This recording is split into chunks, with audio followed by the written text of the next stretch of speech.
नमस्ते दोस्तों। आप सभी को इलेक्ट्रिकल और इंस्ट्रूमेंटेशन इंजीनियरिंग यूट्यूब चैनल पर स्वागत है। इस वीडियो में हमने डायरेक्ट ऑनलाइन स्टार्टर के बारे में जान लेंगे। यहाँ पर हमको तीन फेज दिख रहा है, रेड फेज, वाई फेज और ब्लू फेज। ये थ्री फेज 3 वायर 50 हर्ट्ज का बस बार है। रेड फेज से हमने एक फेज को एक्सटेंड करके F1 फ्यूज तक लाए हैं, वाई फेज को हमने F2 फ्यूज तक लाए हैं और ब्लू फेज को F3 फ्यूज तक लाए हैं। ये तीनों फ्यूजेस हमने क्लोज किया है और यहाँ पे एक पावर कॉन्ट्रैक्टर ऐड किया है। ये पावर कॉन्ट्रैक्टर का नाम हमने दिया है K1।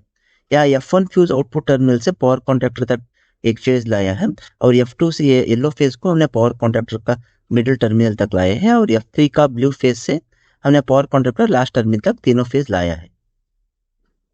इसको हमने कहते हैं ओवरलोड रिले, शॉर्ट में हमने ओवरलैर कहते हैं।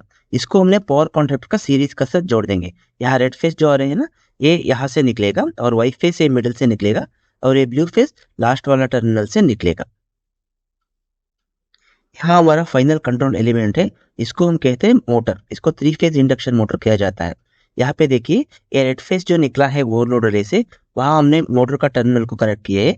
वाइट फेज और ब्लू फेज दोनों को मोटर का टर्मिनल्स पे कनेक्ट किया है। इस तरह से हमारा power diagram direct online starter का होता है।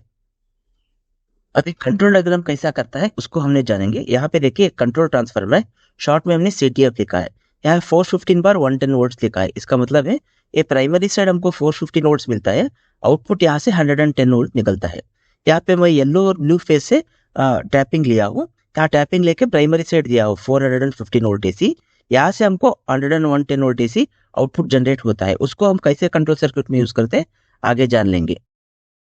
यहाँ पे एक हमने टू पोल MCB जोड़ दिया है क्योंकि कंट्रोल सप्लाई को आइसोलेट करने के लिए। यहाँ 110 वोल्ट AC जो जनरेट करता है, MCB का इनपुट टर्मिनल को हमने कनेक्ट किया है और MCB बंद किया है। जब MCB ऑन हो जाएगा, यहाँ से 110 वोल्ट AC हमारा सर्किट पर निकलेगा। MCB से आगे कैसे वायरिंग करते हैं वो हम जान लेंगे। यहाँ पे जो न्यूट्रल है ना, ये न्यूट्रल टर्मिनल को हमने इस तरह से एक्सटेंड किया है। यहाँ पे फेस टर्मिनल को हमने एक्सटेंड किया है ओवरलोड रिले का NC कॉन्टैक्ट को। ये जो है ना, ये ओवरलोड रिले है, इसमें एक NC कॉन्टैक्ट होता है। ये NC कॉन्टैक्ट तक हमने ओवरलोड रिले का फेस को रखा है।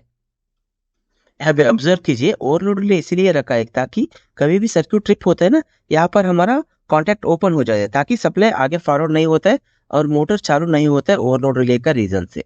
ठीक है ना। जब ओवरलोड रिले नॉर्मल होता है ना, तब वह सप्लाई ओवरलोड रिले से निकलता है, हमारा स्टॉप पुश बटन तक जाता है। यहाँ पे देखिए स्टॉप पुश बटन है। ये स्टॉप पुश बटन को भी हमें NC कॉन्टैक्ट यूज करते हैं। NC कॉन्टैक्ट का मतलब होता है नॉर्मली क्लोज कॉन्टैक्ट। यहाँ पे भी सेम कॉन्सेप्ट है। जब स्टॉप पुश बटन हम प्रेस करेगा ना, ये कॉन्टैक्ट जो है NC कॉन्टैक्ट NO कॉन्टैक्ट हो जाएगा। तब सप्लाई यहाँ पे रुकेगा, तेरा सप्लाई कट ऑफ हो जाएगा और मोटर बंद हो जाएगा। इसीलिए ओवरलोड या स्टॉप पुश बटन का कॉन्टैक्ट NC कॉन्टैक्ट होता है। ठीक है ना। जब स्टॉप पुश बटन ओवरलोड या नॉर्मल है, तब सप्लाई वहां से निकलता है, निकल के हमारा स्टार्ट पुश बटन को जाता है। ये स्टार्ट पुश बटन का कॉन्टैक्ट ओपन है, ये देखिए NO contact, normally open contact. जब ये कॉन्टैक्ट क्लोज हो जाएगा ना, तब हमारा सप्लाई फॉरवर्ड होके हमारा K1 कॉन्टैक्टर को कॉइल को एक्चुएट करेगा। वो कैसा करेगा हम जान लेंगे।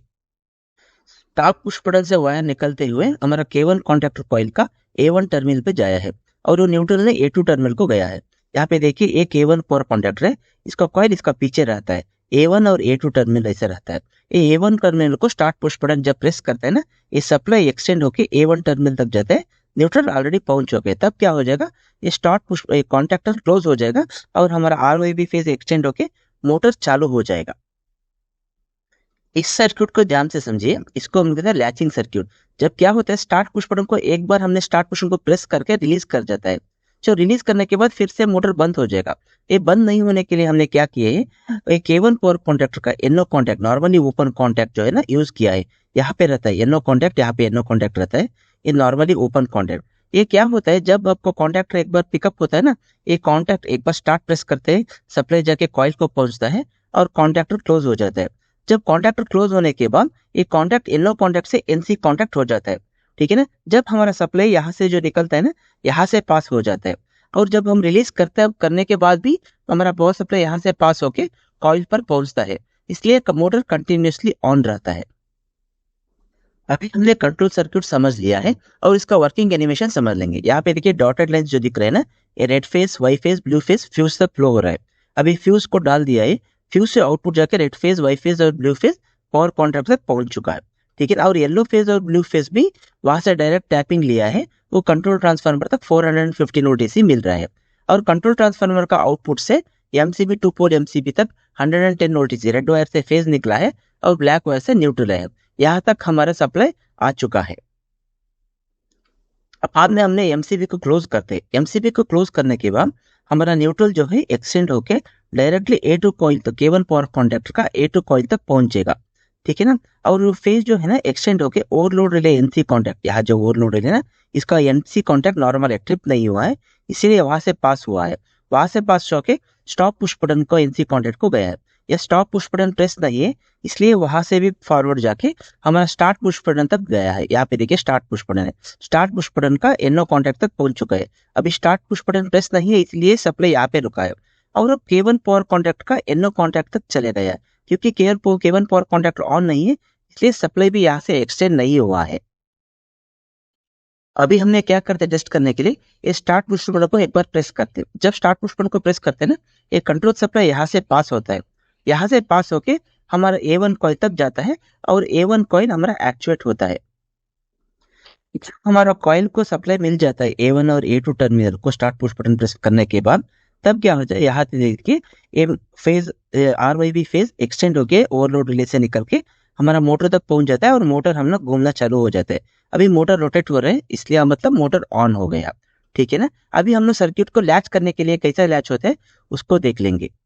यहाँ पे देखिए फ्रेंड, हमारा केवन पावर कॉन्टैक्टर अभी क्लोज है, क्योंकि हमने स्टार्ट पुश बटन प्रेस किया था।